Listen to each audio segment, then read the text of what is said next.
আমাকে অথরিটি দিল কে? এটা তো প্রশ্ন। তাহলে গালিকে বৈধ করার অথরিটি অন্য কে বা দিল কে? আপনি আরেকজনের অথরিটিকে প্রশ্ন করতে পারবেন, কিন্তু তাদের গালির অথরিটি কে দিল এটাকে প্রশ্ন করতে পারবেন না। এটাই হচ্ছে সমস্যা। আপনি শুধু একমুখী প্রভাব দিয়ে বলবেন যে গালির দায় আমরা কেন নিব? গালির দায় নিতে হবে যে গালি দেয় তাকেই, তো আরেকজন তো নিবে না।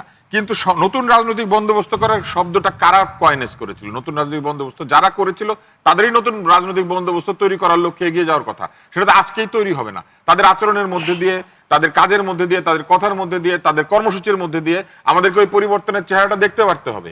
কিন্তু সেই চেহারা কি তারা দেখাতে পারছে?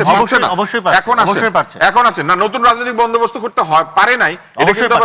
এটা কিন্তু আবার বুড়াদের প্রবলেম। হবে না, যাবে না, একটা পরিবর্তন হয় না, হবে না। এই যে মাঝখানে ঢুকতেছে, আমি কিন্তু তার কথার মাঝখানে ঢুকি নাই। এখন এই শিষ্টাচার কে শিখাবে? আমি পর্দার এই শিষ্টাচার কে শিখাবে? আজকে নাই, আমি তো পারবো না। তো পরে আপনি পারবেন না, আরেকটা অনুষ্ঠানে আসবেন।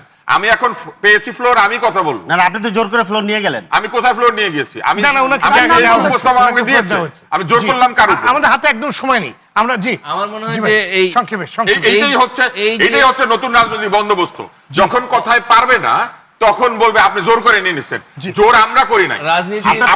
আপনাকে যখন বলা হয়েছে আপনি আমার চেয়ে বয়সে বড়, তার বলে আপনি বেশি পড়াশোনা করছেন কিনা, এই প্রশ্ন যখন হয়, ওইটাই হচ্ছে সেই উদ্ধত্ত, যে উদ্ধত্ত এই সমাজটাকে শেষ করে দিচ্ছে।